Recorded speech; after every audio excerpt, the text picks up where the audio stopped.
Дуа кылганын угуп калды дагы аттын башындай алтынды белек кылды. Мунафыктыктын, бузукулуктун, жамандыктын эң биринчи сыфаттары бирок адам жырткыч болсо көп зыян келтирет. Адам сыфаты менен жырткыч болот.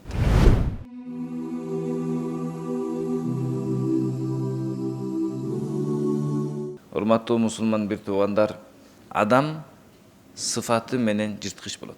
Кайсы бир адамдын ичинде жакшы сыфаттар бар болсо, бул эң кымбат, эң жакшы адам болот.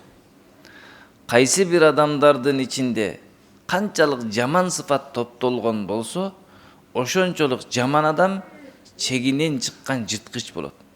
Карышкыр жырткыч болуп, көп нерсени жыртып жок кыла албайт, бирок адам жырткыч болсо көп зыян келтирет. Эмне үчүн? Себеби адам акылдуу да. Карышкыр акылы жок да. Аллах үйрөтүп койгончолук деңгээлде гана ал жырткычтык кылат. Зыян келтирет.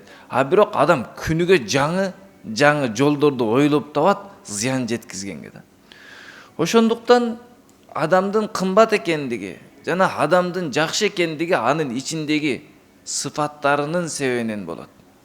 Жаман экендиги дагы анын сыфаттарынын себебинен болот. Кайсы бир адам экинчи бир адамды баалап алса, келбетине карап адашат.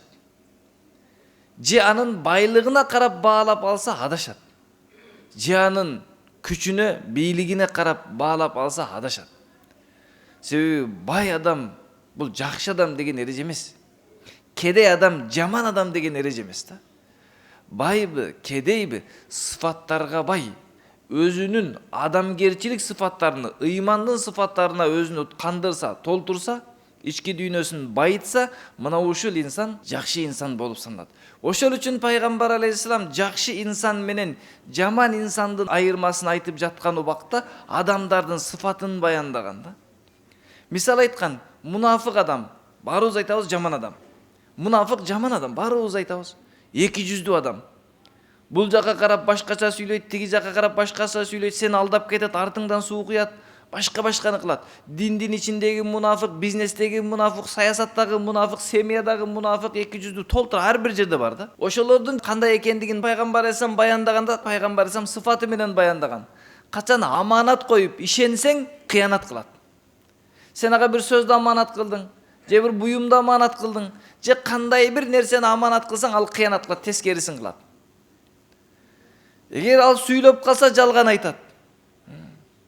Сага сүйлөп калса, жалган айтат. Аманат койсоң, кыянат кылат. Демек, адамдын жаман экендигини пайгамбар алейхиссалам эмне менен баяндап атат? Анын сыфаттары менен баяндап атат. Адамдын жакшы экенин дагы сыфаты менен баяндап атат. Эң жакшы адам адамдарга эң көп пайдасы тийген адам. Сиздин пайдаңыз коомго, элге, жерге канча көп тийсе, демек ошончолук жакшы адамсыз. Башкаларга канча көп жардам берсеңиз, ошончолук жакшы чыныгы мусулмансыз. Пайгамбар алейхиссалату вассалам айтат, чыныгы мусулман экинчи бир мусулманды кордобойт. Жардамсыз таштабайт, душманына салып бербейт депчи.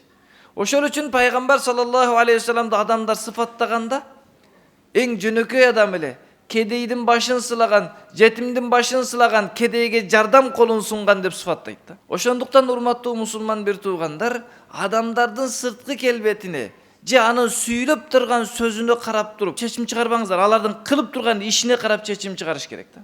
Ал адам кандай иш жасап жатат? Элге пайдалуубу же зыяндуубу?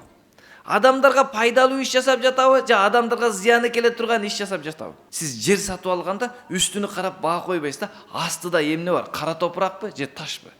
Ошого карап баа коесуз. Адамга дагы бааланганда ичинде кандай сыфаттар турат, ошого карап бааланат да. Ошол үчүн урматтуу мусулман бир туугандар, ушул сыфаттардын башында эң негизгилери болуп саналган мусулман адамдын эң негизги сыфаттарынын бирөөсү экинчи бир адамдын жакшылыгын көргөндө сүйүнүш керек да. Мунафыктыктын, бузукулуктун, жамандыктын эң биринчи сыфаттары бир адамдын ийгилигини көргөндө бул адам эмне кылат? Чыдабайт.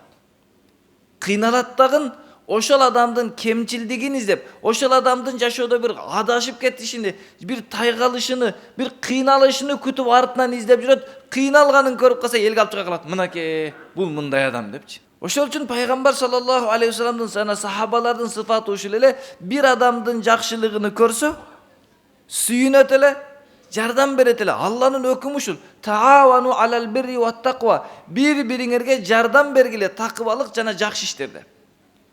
Бир такыбалык жакшы иш болуп жатабы? Жардам бериңиз.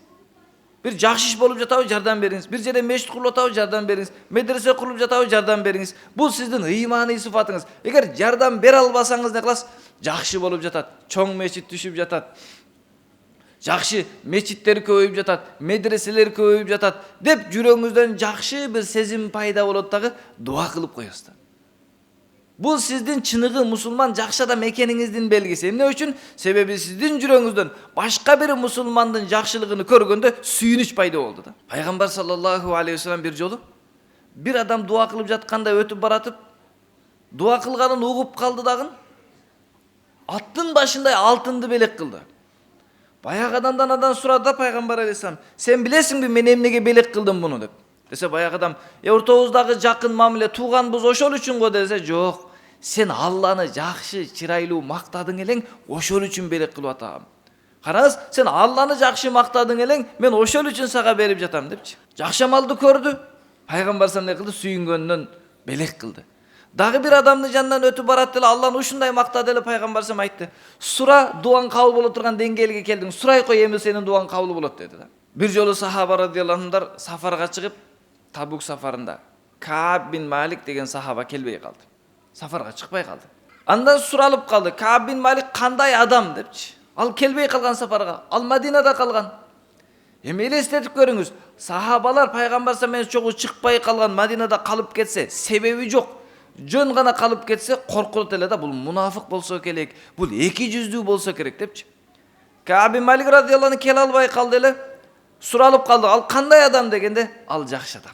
Биз ал адамдын ар дайым жакшы иштерин билебиз. Кандай бир себеп менен келбей калды окшойт. Бул адам жакшы адам, бул мунафыкка кошулбайт" деп айтты да сахабаларчы. Себеби сахабалардын ичи таза, адамдарга негатив менен, жаман менен карабайт эле да, жакшы сезим менен карайт эле да. Мусулман ушундай болуш керек да. Айтса болмок, болбосо бүткүл себептери бар.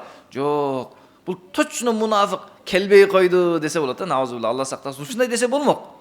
Бирок андай деген жок сахабалар. Эмне үчүн? Ал жакшы адам. Анын жакшылыктарын көп билебиз. Ал мунафык эмес, ал жакшы сахаба деди.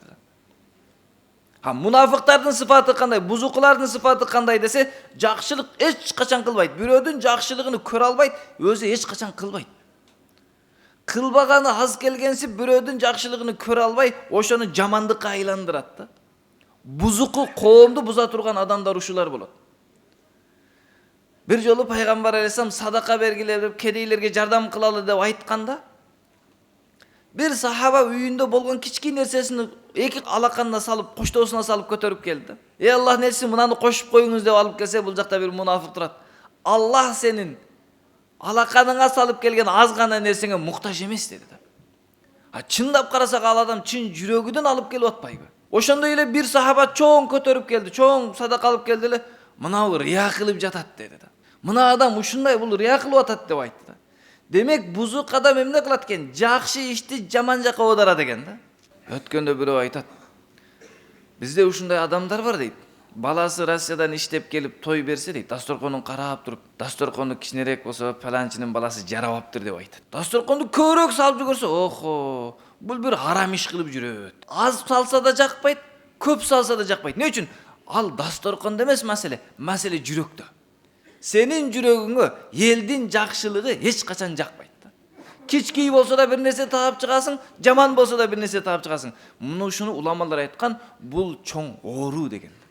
Кандай оору десе, адам өзүнүн айыптарын унутуп калып, кемчилдиктерин унутуп калып, башкалардын кемчилдиги менен алек болгон, бул мунафыктардын сыфаты өтө чоң оору да.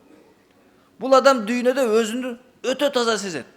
Мен эле эң жакшымын дейт дагы, башкаларды айыптарын оңдоого алектенет экен да.